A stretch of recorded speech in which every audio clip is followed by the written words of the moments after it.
पूजा, मी आणि भाव्या आपण तिघं चाललो आहोत पुण्याला. नवीन ब्लॉगमध्ये स्वागत आहे तुमचं. जस्ट आमची बस जी आहे, आम्ही ॲक्च्युली येताना दुसऱ्याच बसमध्ये होतो. पण हे काय चाललं आहे आजकाल काय माहिती, पुण्यामध्ये जेव्हा येत असतो तेव्हा कारमधून मध्येच दुसरी कार चेंज करवतात, म्हणजे प्रायव्हेटने येत असतो तर. आणि आजकाल बसवाल्यांनी पण असं चालू केलं की अर्ध्या रस्त्यातच दुसरी बसमध्ये आपल्याला शिफ्ट करतात. बस ॲक्च्युली लोणावळ्याच्या घाटात येऊन थांबली आहे आणि इतकं ट्रॅफिक आहे की खूप वेळ, समजा की 1-1.5 तास आम्ही लोणावळ्यातच भटकतोय. पाठच्या साईडचं ट्रॅफिक आणि ही पुढच्या साईडची ट्रॅफिक, ज्या बाजूने आपण पुण्याला जाणार आहे. खूप ट्रॅफिक आहे, लांब लांबपर्यंत तुम्हाला दिसत असेल पूर्ण ट्रॅफिक जाम. 3:45 पर्यंत आम्ही बस पकडली होती. 6 वाजता म्हणजे 6 वाजले आम्हाला वाशीला पोचता. वाशीवरून इथे लोणावळ्याच्या मधोमध 7:50 झालेत की आम्ही इथेच अजून लोणावळ्यामध्ये. होप सो लवकर घरी पोहोचू, नाहीतर लय कंटाळा येणार आहे. भाव्या लकीली झोपून गेली आहे खाली, इथे दिसत नसेल. भाव्या इथे झोपून गेले आणि पूजा पण झोपली होती, ती आत्ता झोपली. चांगली गोष्ट ही की भाव्या झोपले शांतपणे, कारण की मगापासून जेव्हा बस चालू होती भाव्या जागी होती. भाव्या फार मस्ती करते. त्या साईडनी पण जे असं पडदे वगैरे सरकवून डायरेक्ट खाली उतरायला बघते किंवा खिडकीच्या बाहेर वाकून बघते. तर ती झोपली आहे ते बरं आहे. पूजा जागी आहे, ती पण मगाशी झोपलेली ते बरं आहे. तिचं किरकिर चालू आहे, काय ना काहीतरी बोलणं चालू आहे, चिडचिड चालू आहे, मग ती पण झोपलेली ते पण बरं. आता ती उठली आहे. ती उठली म्हणून मी ब्लॉग बनवायला चालू केलं आहे मी, नाहीतर मी जर तिच्यासोबत बसलो की तिची परत किरकिर चालू आहे. त्याच्यामुळे मी इथे शांततेत बसलो थोड्या वेळ. त्या साईडनी जेवढ्या पण जायच्या गाड्या आहेत मुंबईच्या साईडला, त्यांना काहीच जास्त ट्रॅफिक नाही. स्मूथली, म्हणजे तेव्हा दिसतं तुमचं त्यांचं ट्रॅफिक एकदम स्मूथली चाललं आहे. पण जे आपल्या साईडचं आहे ते खूप एकदम थांबून चाललं आहे. कोणाचा हात आहे पूजा? काय फेकलं? कशाला कचरा काय? ॲटलिस्ट 9 वाजेपर्यंत तरी आपण पोचायला पाहिजे घरी. आपण चाललोय मामीकडे. मामीकडून नंतरला पण प्लॅन आहे दुसरीकडे कुठे जाण्याचे. काही ना काहीतरी करत राहू. जे काय असेल ते मला ब्लॉग थ्रू शेअर करेलच. बघू आता पुण्याला कधीपर्यंत पोहोचतो आपण. मध्ये काय शेअर करण्यासारखं असेल तर नक्कीच तुमच्यासोबत शेअर करेल, नाहीतर डायरेक्ट पोहोचल्यावरती स्टार्ट करू.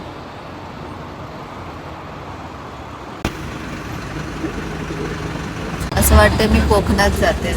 सेम कोकणात जाण्याचा फील यायला लागलाय मला या ट्रॅफिक बघून. आणि त्यात हे वॉल्वो मध्ये एवढ्या तर बाय 4 व्हीलरने असतो ना, अर्धा लोणावळा क्रॉस करून पुढपर्यंत पोहोचलो असतो. ट्रॅफिक तर ऑलरेडी 4 व्हीलर पण बाजूलाच आहे तुझा. का 4 व्हीलर पण बाजूलाच आहे, ते पण थांबल्याच आहे ट्रॅफिकमध्ये. हा पण अर्धा पोहोचलो तरी असतो ना.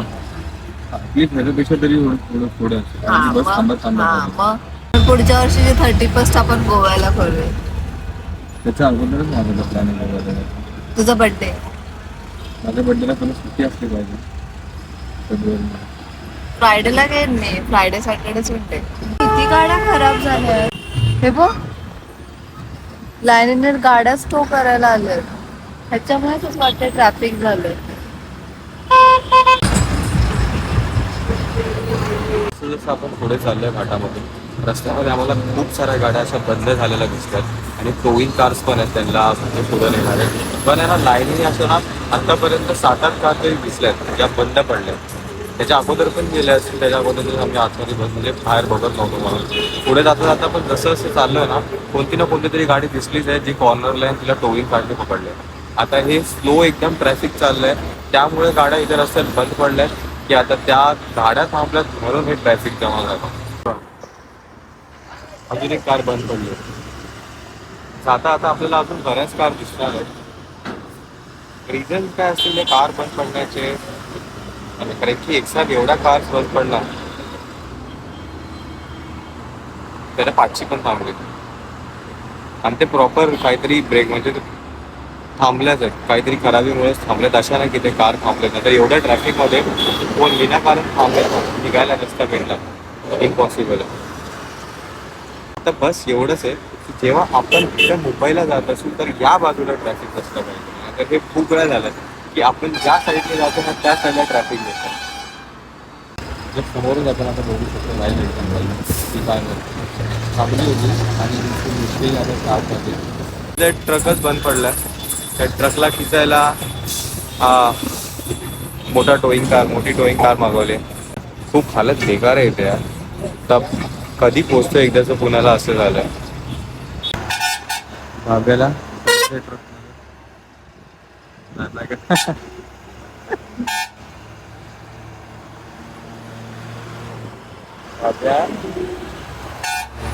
आता उठली तर अजून बरं वाटतं. मस्ती करते, आपल्याला हिला सांभाळावं लागतं, पण त्यात पण एक वेगळीच मजा येते है ना भाव्य?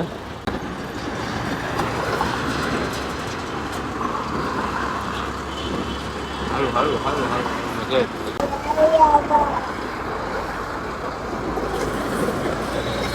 8:30 झालेत यार.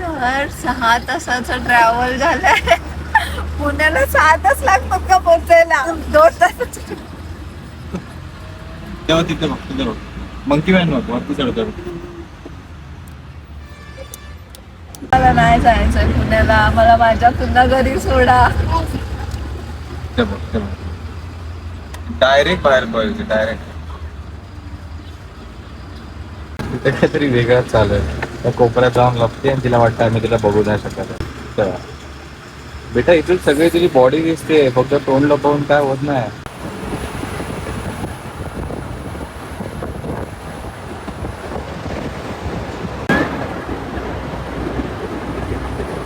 पर्यंत पोहोचण्याचा प्रवास एवढा भयानक होता की पुणे होतं की कोकण होतं हेच समजत नव्हतं मला.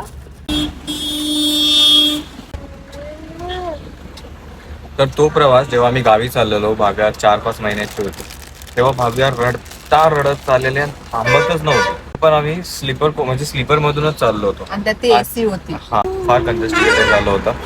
आत्ता देखील आम्ही स्लीपरनीच चाललो, एवढंच की साईडनी खिडकी आहे आणि भाव्या मस्तीच करत चालली उठल्यापासून, आणि ती मस्ती करायचं थांबायचं नाव घेत नाही. हे चालेल एक टाइम आहे ना पूजा, पण ते रडणं नको.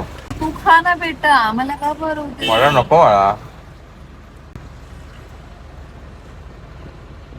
आता कसं काढणार, मी खाऊन टाकलं.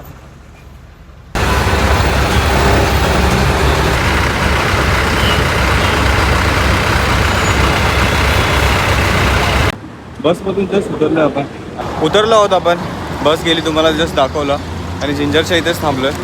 जिंजर हॉटेल करून आहे. तर वाकड भूमकर चौकला उतरायचं असेल तर मी तर पहिल्यापासून जिंजर हॉटेलच सांगतो. तर अगोदर मी यायचो ना मित्रांनो, म्हणजे बऱ्यापैकी हे चेंज झालं, डेव्हलप झालेलं दिसतं. तुम्ही बघा जस्ट इथे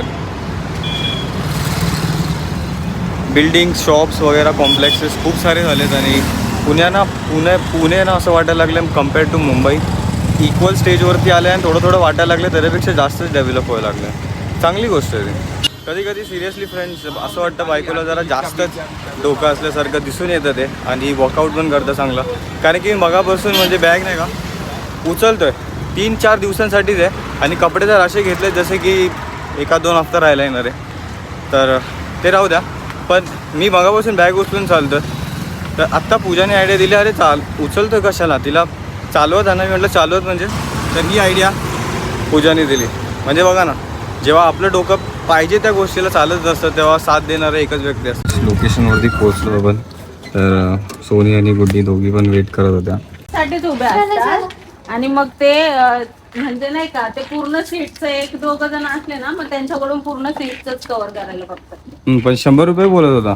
त्याला म्हटलं अरे मी पहिल्यांदा नाही जाते, म्हणून मी बोलले ना, हे अशा बॅगा वगैरे बघितले की मग त्यांना असं वाटतं अरे नवीन आले, बॅगा कशाला आणतात. मराठी बोलत असेल तरी नवीन आल्यासारखं.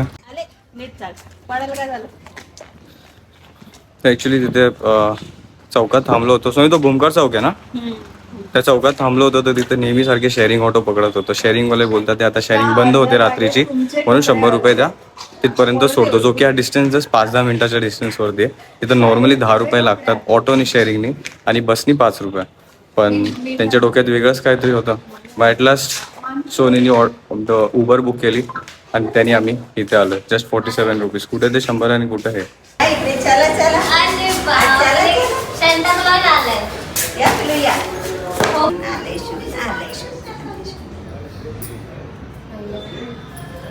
मला प्रवेश कर चल. मला असं वाटलं मी कोकणातच जाते. आणि त्यात पाणी दे ना. आणि जी गाडी पकडली होती ना बस, ती गोव्याला जाणारी होती. मला तोच ड्रायव्हर आठवत होता. जितका मोठा प्रवास होता, टीव्ही त्याच्यापेक्षा पण मोठा आहे. साईडला उभा राहतो तो माझ्यापेक्षा पण मोठा टीव्ही आहे. बाप रे, किती इंच आहे सोनी? 55.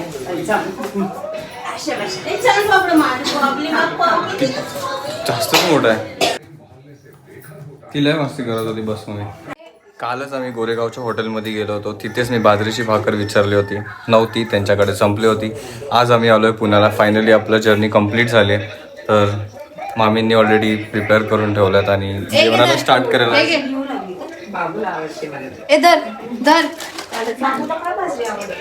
हां, अरे बाजरीची भाकर टेस्टी लागते ना, लय छान लागते आणि चांगलं पण असतं खाल्ल्याला. पोट पण भरतं त्यांनी पटपट. मनापासून धन्यवाद इतका वेळ दिल्यासाठी फ्रेंड्स.